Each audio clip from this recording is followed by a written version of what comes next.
আপনারা দেখেন চোখের পানি ধরে রাখা যায় না। আজকে 4 দিন যাবত আমরা প্রত্যেকটা মানুষ বাকরুদ্ধ হয়ে আছি, কারণ আমাদের প্রত্যেকের ঘরেই শিশু বাচ্চা আছে। একটাবার ভাইবা দেখেন, যেই মা রাতের বেলা বাচ্চাদেরকে ড্রয়িং করাতো, যেই মা বাচ্চাদেরকে রাতের বেলা ড্রয়িং করাতো, সুন্দর করে সকালবেলা সে স্কুলে যাবে, ব্যাগটাকে গুছিয়ে নিত। এই মা বাচ্চার টিফিনটা কি হবে সকালবেলা স্কুলে যাবার সময়, ব্যাগে কোন টিফিনটা দিবে, মা আগে ভাগে প্রিপারেশন নিত। অনেক বাচ্চা যখন মার সঙ্গে গুড আন্ডারস্ট্যান্ডিং থাকতো, মা আদর সোহাগ দিয়ে বলতো, বাবা সকালে তোমাকে কি দেব, কি খাবো আজকে। এরকম আগ্রহের সহিত মা বাচ্চাকে মাথায় হাত বুলিয়ে পিঠ মড়িয়ে সুন্দর করে মায়ের আঁচলে ঘুম পাড়াতো। এমন শিশু, যেই শিশুগুলা মাকে জড়াইয়া না ধরলে ঘুম ধরতো না, এই অবুঝ শিশুগুলা এরা শিক্ষা লাভের জন্য, উচ্চতর শিক্ষা লাভের জন্য এরা জ্ঞান শিক্ষা, জ্ঞান অন্বেষণে স্কুলে গিয়েছিল। রাজধানীর দিয়াবাড়ি, উত্তরা দিয়াবাড়ির মাইলস্টোন স্কুল অ্যান্ড কলেজে ভাইয়ার আমার, আমাদের একটি যুদ্ধ বিধ্বস্ত বিমান ধ্বংস হয়ে ধ্বংসস্তূপে পরিণত হয়ে সেই বিদ্যালয়ের ছাদে ধাক্কা লেগে, ভবনে ধাক্কা লেগে বিমানটা যখন বিস্ফোরিত হয়েছে, অনেক বাচ্চাগুলা আগুনে পড়ে একদম ছাই হয়ে গেছে। অনেক বাচ্চাদের লাশ খুঁজে পাওয়া যায় নাই, অনেক বাচ্চাদের লাশ খুঁজে পাওয়া যায় নাই। অনেক সময় আমরা ভিডিও ফুটেজে দেখেছি, সেই টিফিনগুলা অনেক বাচ্চা খেতে পারে নাই, খাবারগুলা রয়েছে, বাচ্চার মুখে খাবার যায় নাই। আজকে গোটা দেশ, গোটা জাতি আজকে বাকরুদ্ধ হয়ে আছে। একমাত্র বাকরুদ্ধ হয়ে আছে, গোটা জাতি বাকরুদ্ধ হয়ে আছে। আজকে দেখেন কত মায়ের বুক শূন্য হয়ে গিয়েছে, কত মায়ের বুক শূন্য হয়ে গিয়েছে, কত মা আহাজারি করছে হাসপাতালের বেডে। শুধু বাচ্চাদের অবস্থা অগ্নিপোড়া, আগুনে পোড়া বাচ্চাগুলা কি যে নির্মম ভাবে এরা হাসপাতালের দিনগুলা অতিবাহিত করছে। আল্লাহ রাব্বুল আলামিন যেই বাচ্চাগুলা শাহাদাত বরণ করেছে, এদেরকে যেন আল্লাহ তাআলা উঁচু মকাম দান করে, এদের উসিলায় যেন এদের মা বাবাকে ধৈর্য দান করে। সেই সাথে যেই বাচ্চাগুলা হাসপাতালে মৃত্যুর সাথে পাঞ্জা লড়তেছে, আল্লাহ যেন এই অবুঝ বাচ্চাগুলাকে যেন সকলের দোয়ায় আল্লাহ যেন পরিপূর্ণ শেফা দান করে। আমরা সবাই বলি আমিন, সবাই বলি আমিন। তাহলে দেখেন ওই বাচ্চাগুলো তো ওরা খেলার শিশু, এরা কখনো জানতো না যে এতগুলা বাচ্চা একেবারে তারা নির্মূল হয়ে যাবে, শহীদ হয়ে যাবে। এরা কিছুক্ষণ আগেও ভাবে নাই, 1 মিনিট আগেও তারা ভাবতো না। কিন্তু মৃত্যু আসতে সেকেন্ড লাগে না। বিমান হলো একটা ওসিলা মাত্র, আসলে তাদের মৃত্যুর পূরণা চলে এসেছে, এটাই চিরন্তন সত্য। এই জন্য ভাইয়ের আমার, কতদিন নামাজ ফাঁকি দিয়ে চলবো, কতদিন আল্লাহর সাথে ধোঁকাবাজি করব। আমরা একদিন দুনিয়া ছেড়ে চলে যাব, একদিন দুনিয়া ছেড়ে আমরা সবাই চলে যাব, কিছুই থাকবে না। একমাত্র 2টা জিনিস আমাদের থাকবে, একটা হলো আমাদের ঈমান, আর একটা হলো আমাদের নেক আমল। একটা হলো আমাদের ঈমান, আর একটা হলো আমাদের নেক আমল। এই জন্য প্রিয় মুসল্লি ভাইয়ের আমার, আল্লাহর হাবিব সাল্লাল্লাহু আলাইহি ওয়াসাল্লাম আমাদেরকে শিক্ষা দিয়েছেন যে তোমরা জামাতের সহিত নামাজ আদায় করো। এখানে আমরা একটা প্রশ্ন রাখতে পারি যে হুজুর, অনেক জায়গায় তো আমাদের আকীদার গরমিল, বদ আকীদা সম্পন্ন ইমাম থাকে, তাদের পিছনে আমরা কিভাবে নামাজ পড়ি, তাদের পিছনে কিভাবে নামাজ পড়ি? ইমামের তো আকীদা ভালো নয়, ইমামের আকীদাতে গলত থাকে, তখন আমরা জামাত কিভাবে বাদ দেই? এখানে ফতোয়া আফ্রিকার মধ্যে আমাদের আলা হযরত ইশকে মোহাম্মদ, তিনি খুব সুন্দর একটা দিক নির্দেশনা আমাদেরকে দিয়েছেন যে যদি কোনো জায়গায় আমরা দেখতে পাই যে আমাদের আকীদার খেলাফ কোনো বদ আকীদা সম্পন্ন ইমাম ইমামতের মুসল্লায় দাঁড়িয়ে গিয়েছে, এমত অবস্থায় আমি তো জামাত ছাড়তে পারি না। তখন ইমাম ইশকে মোহাম্মদ আলা হযরত আজিমুল বরকাত বলেছেন যে আমরা নামাজে দাঁড়াবো, জামাতের সহিত দাঁড়াবো, ইক্তেদাইতু বিহাদাল ইমাম, এই কথাটা বলবো না। ইক্তেদাইতু বিহাদাল ইমাম, এই কথাটা না বলে আমি একাকী নিয়ত করে দাঁড়াবো। ইমাম ইশকে মোহাব্বত বলেছেন আল্লাহ রাব্বুল আলামিন ওই মুসল্লিকে পূর্ণ জামাতের সওয়াব দান করবে।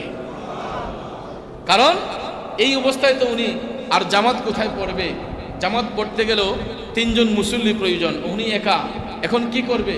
সেই বিধায় আলা হযরত বলেছেন যে যদি ওই ব্যক্তি সবার সঙ্গে দাঁড়িয়ে শুধু ইক্তেদাইতু বিহাদাল ইমাম না বলে একাকী নিয়ত করে দাঁড়ালেন, তারপরও ওই ব্যক্তির জামাতের সওয়াব আদায় হয়ে যাবে। আল্লাহ রাব্বুল আলামিন আমাদেরকে সঠিক বুঝ দান করুক, সবাই বলেন আমিন। এই মুসল্লি ভাইয়ের আমার, তো যেই কথা বলেছিলাম যে জামাতের সহিত যারা নামাজ আদায় করবে, আল্লাহর হাবিব বলেছেন এদেরকে আল্লাহ রাব্বুল আলামিন জান্নাতের মধ্যে প্রবেশ করাবেন। এই জন্য রাসূল করিম সাল্লাল্লাহু আলাইহি ওয়াসাল্লামের দুরূদ শরীফ বেশি বেশি আমাদেরকে পাঠ করতে হবে। এবং দয়াল নবীজি ইরশাদ করেন, যেই ব্যক্তি একাধারে 40 দিন ইমামের প্রথম তাকবীর প্রাপ্ত হয়, আল্লাহ তাআলা তার জন্য 2টি মুক্তি লিখেন, একটি দুজক হতে আরেকটি নেফাক থেকে, অর্থাৎ দুজক থেকে মুক্তি হয়, এবং আরেকটা হলো নেফাক অর্থাৎ অপবিত্রতা থেকে ওই ব্যক্তিকে আল্লাহ রাব্বুল আলামিন মুক্ত রাখে। এই জন্য ভাইয়ের আমার, বন্ধুরা আমার, আল্লাহর হাবিব সাল্লাল্লাহু আলাইহি ওয়াসাল্লাম তিনি আরো ফরমান যে যেই ব্যক্তি সর্বদা জামাত সহকারে নামাজ আদায় করে, আল্লাহ তাকে 5টি বিষয় দান করেন। যেই ব্যক্তি জামাতের সহিত নামাজ আদায় করে 5টি বিষয় আল্লাহ তাআলা তাকে দান করে। এক হলো অভাব অনটন দূর করা হয়। যেই ব্যক্তি জামাতের সহিত নামাজ আদায় করবে, ওই ব্যক্তির পরিবার থেকে কি দূর হয়? অভাব অনটন দূর হয়ে যায়। জুড়ে বলেন না সুবহানাল্লাহ। তারপরে দ্বিতীয় হলো কবরের আযাব মাফ হয়ে যায়, কবরের আযাব মাফ করে দেওয়া হয়। 3 হলো ওই ব্যক্তির ডান হাতে আল্লাহ রাব্বুল আলামিন নেক আমল প্রদান করবেন। ডান হাতের মধ্যে কি নেক আমল প্রদান করা হয়। 4 নম্বর হচ্ছে বিদ্যুৎ গতিতে ওই ব্যক্তিকে ফুল সিরাত পার করানো হবে। যেই ব্যক্তি জামাতের সহিত নামাজ আদায় করবে, ওই ব্যক্তিকে বিদ্যুতের গতির মতো ফুল সিরাতের ফুল আল্লাহ তাআলা পার করাবে। 5 নম্বরে হলো জান্নাতে প্রবেশ করাবে বিনা হিসেবে। বিনা হিসেবে ওই ব্যক্তিকে জান্নাতের মধ্যে প্রবেশ করানো হবে। তাইলে আমরা বুঝতে পারলাম আজকে যে জামাতের সহিত নামাজ আদায় করলে আল্লাহ রাব্বুল আলামিন বান্দাকে 5টা জিনিস দান করে। কয়টা জিনিস? জামাতের সহিত নামাজ আদায় করলে 5টা জিনিসের প্রথমটাই হলো, আল্লাহর হাবিব বলেছেন যে প্রথমটাই হলো অভাব অনটন দূর হয়ে যায়। ওই ব্যক্তির অভাব অনটন দূর হয়ে যায় যেই ব্যক্তি জামাতের সহিত নামাজ আদায় করে। 2 নম্বর হলো কবরের আযাব মাফ হয়ে যায় নামাজি ব্যক্তি। 3 নম্বর পুরস্কার হলো তার ডান হাতের মধ্যে আমল নামা দান করা হয়। 4 নম্বর হলো বিদ্যুতের গতিতে ফুল সিরাত পার হবে। 5 নম্বর হলো বিনা হিসেবে আল্লাহ তাআলা তাকে জান্নাতের মধ্যে প্রবেশ করাবে। তারপরে দেখেন, শুধু তাই নয়, যেই ব্যক্তি 5 ওয়াক্ত নামাজ জামাত সহকারে আদায় করার ব্যাপারে অবহেলা করে, যারা জামাতের গুরুত্ব নাই, জামাতের সহিত নামাজ পড়তে অনীহা প্রকাশ করে, আল্লাহ তাআলা তাকে 9টি শাস্তি প্রদান করবেন। নাউজুবিল্লাহ বলেন না, 9টি শাস্তি প্রদান করবেন। দয়াল নবী বলেছেন যারা জামাতের সহিত নামাজ পড়তে অনীহা প্রকাশ করে তাদেরকে 9টি শাস্তি প্রদান করা হয়। 9টির মধ্যে 3টি হলো দুনিয়াতে, 3টি হবে কবরে, আর বাকি 3টি হবে কিয়ামত দিবসে। 3টি হবে কোথায়? দুনিয়াতে, আর 3টি হবে কবরে, আর 3টি শাস্তি হবে কিয়ামত দিবসে। দুনিয়াতে যে 3টি শাস্তি প্রদান করা হবে, দুনিয়ার মধ্যে জামাতের সহিত নামাজ না পড়লে দুনিয়ার মধ্যে যে 3টি শাস্তি প্রদান করা হবে, এর মধ্যে একটা হচ্ছে তার রিজিক এবং উপার্জনের বরকত উঠে নেওয়া হবে। ওই ব্যক্তির রিজিক এবং উপার্জন অর্থাৎ ইনকাম, এটাকে কমিয়ে নেওয়া হবে। তার রিজিক কমিয়ে ফেলা হবে এবং তার উপার্জন অর্থাৎ তার ইনকাম কমিয়ে দেওয়া হবে, বরকত উঠিয়ে নেবেন। তারপরে ওই ব্যক্তির চেহারা হতে পুণ্যের নিদর্শন মুছে ফেলবেন। অর্থাৎ ওই ব্যক্তির চেহারার মধ্যে, যেই ব্যক্তি জামাতের সহিত নামাজ পড়ে না বা পড়তে ইচ্ছুক নয়, তার চেহারার গ্লেজ নষ্ট হয়ে যায়। যত ফর্সাই হোক, তার চেহারার মধ্যে কোনো দয়া মায়া থাকবে না। মানুষ ওই ব্যক্তির প্রতি মায়ার দৃষ্টি দিবে না, কারণ সে বেনামাজি। দ্বিতীয় হচ্ছে ওই ব্যক্তি অপ্রিয় হয়ে যাবে মানুষের কাছে, ওই ব্যক্তিটা কি হয়ে যাবে? অপ্রিয় হয়ে যাবে। আর কবরের মধ্যে তিনটি শাস্তি হচ্ছে, মুনকার নাকিরের প্রশ্ন কঠোর হবে, মুনকার নাকিরের প্রশ্নটা কি অনেক কঠোর হয়ে যাবে। তারপরে কবর অন্ধকার এবং সংকীর্ণ হয়ে যাবে। বেনামাজির কবরটা কি হবে? অন্ধকার হবে এবং সংকীর্ণ হয়ে যাবে, খুব শর্ট হয়ে যাবে। তারপরে কিয়ামত দিবসে তিনটি শাস্তি হচ্ছে, হিসেব নিকেশ খুব কঠিন হবে। কিয়ামতের ময়দানে ওই ব্যক্তির হিসাব নিকাশটা অনেক কঠিনতম হয়ে যাবে এবং তাহার দেহটা ঘর্মাক্ত হয়ে যাবে, অর্থাৎ ঘামের মধ্যে ওই ব্যক্তি নিজেকে ডুবিয়ে রাখবে, তার নিজের ঘামের মধ্যে ওই ব্যক্তি ডুবে থাকবে এবং ফুল সিরাত অতিক্রম তার জন্য খুব কঠিন হয়ে যাবে। যারা বেনামাজি তাদের জন্য ফুল সিরাত পার হওয়াটা অনেক কঠিনতম হয়ে যাবে। এই জন্য প্রিয় ভাইয়ের আমার, আল্লাহর হাবিব সাল্লাল্লাহু আলাইহি ওয়াসাল্লাম বলেছেন যে হে আমার উম্মতেরা, তোমরা সব সময় তোমাদেরকে ইবাদতে নিয়োজিত রাখবা। যেই ব্যক্তি সব সময় নিজেকে ইবাদতের মধ্যে নিয়োজিত রাখবে, রাত্রের শেষ অংশে জাগ্রত হয়ে যেই ব্যক্তি মহান মালিককে তাল্লাশ করবে, আল্লাহর হাবিব সাল্লাল্লাহু আলাইহি ওয়াসাল্লাম বলেছেন ওই ব্যক্তিকে আল্লাহ তাআলা ঈমানদার হিসেবে অ্যাকসেপ্ট করে নেন, গ্রহণ করে নেবেন এবং তার অন্তরে আল্লাহ রাব্বুল আলামিন অলসতার নিদ্রা দূর করে দিবেন। ওই ব্যক্তির অন্তর থেকে অলসতার নিদ্রা আল্লাহ দূর করে দিবেন। ওই ব্যক্তির মধ্যে ক্লান্তি আসবে না। যেই ব্যক্তি ঈমানদার তার মধ্যে শয়তানের ওয়াসওয়াস আসবে না।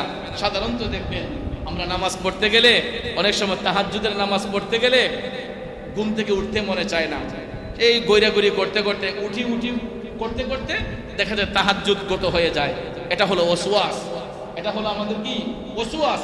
এই জন্য রাসূল বলেছেন যে যেই ব্যক্তি ঈমানদার হবে, অন্তর দিয়ে মালিককে তাল্লাশ করবে, ওই ব্যক্তির মধ্যে কোনো ক্লান্তি আসবে না, ওই ব্যক্তির মধ্যে অলসতা আসবে না।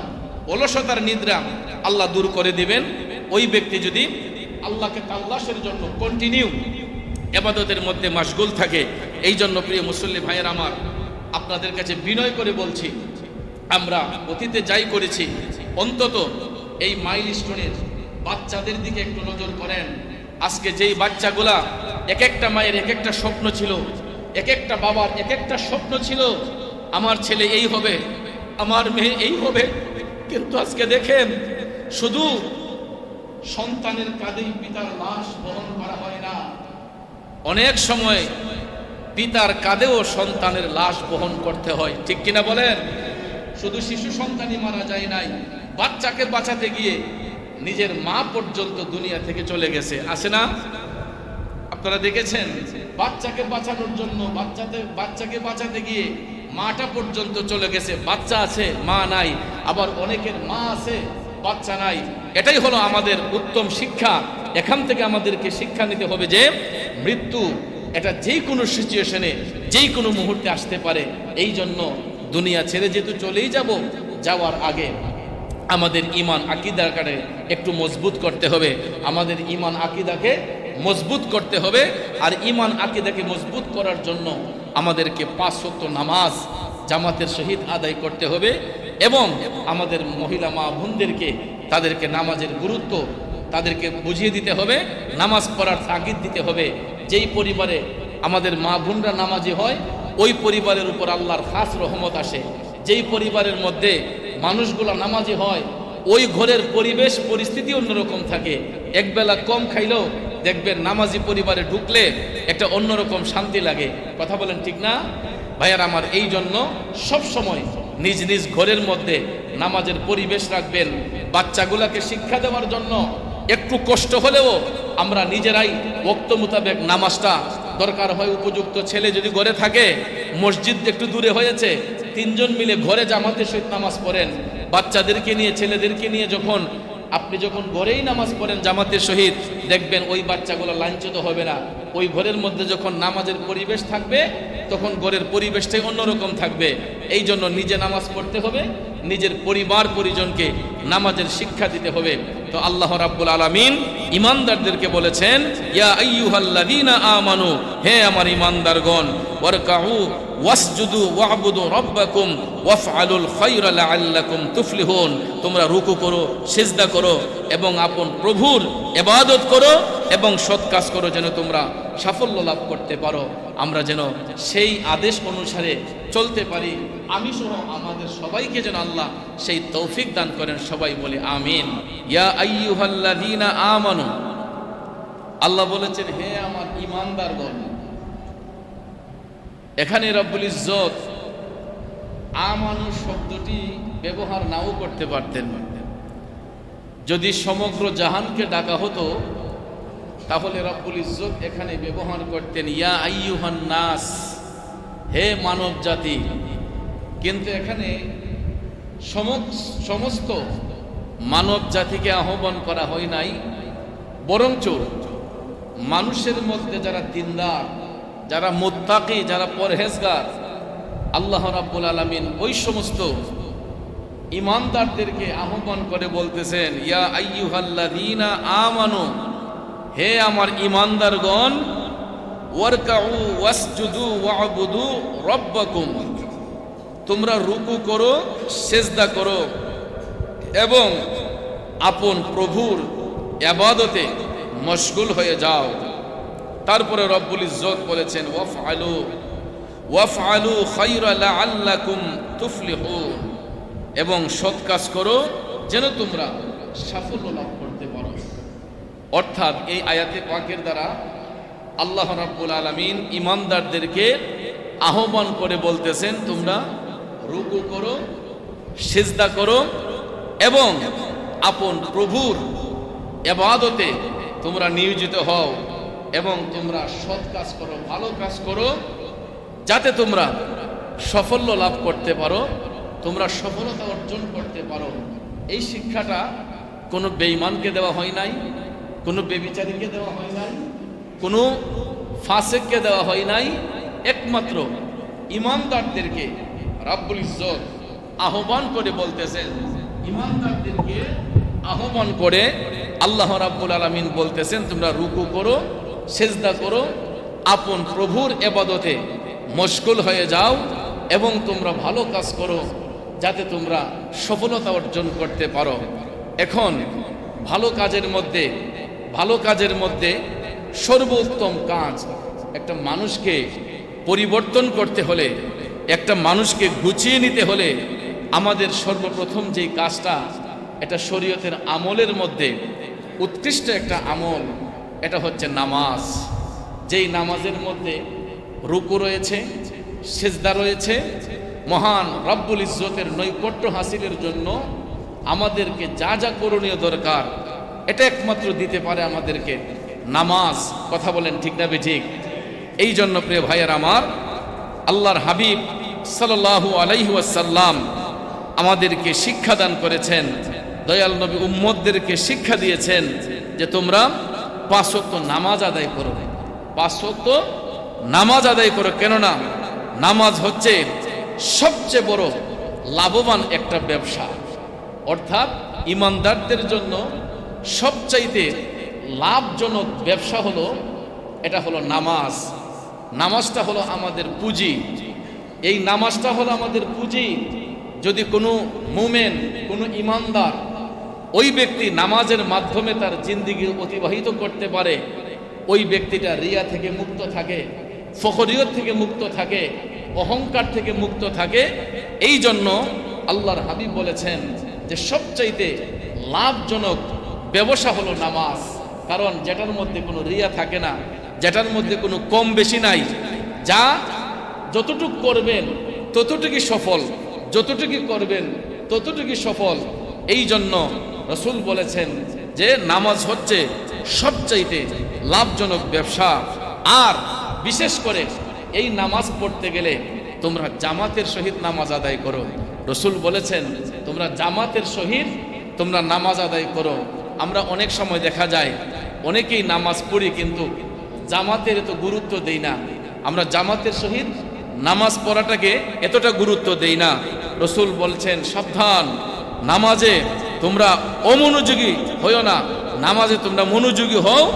নামাজে যদি কেউ অমনোযোগিতা থাকে, নিজেকে বাঁচানোর জন্য আল্লাহর হাবিব বলেছেন তোমরা অবশ্যই জামাতের সহিত তোমরা নামাজ আদায় করবা, কেননা প্রথম সারিতে নামাজ পড়া অতি উত্তম।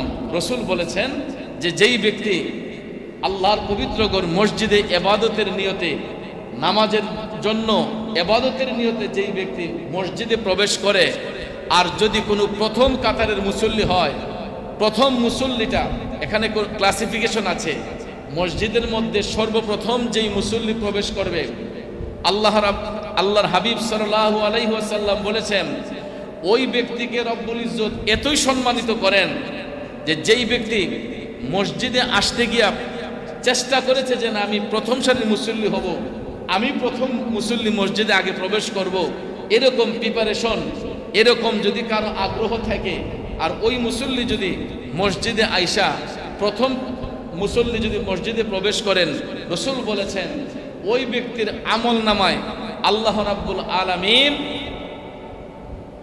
একটা কবুল হজের সোয়াব, সঙ্গে সঙ্গে 3টা কবুল উমরা হজের সোয়াব আল্লাহ ওই মুসল্লির আমলে দান করে দেয়।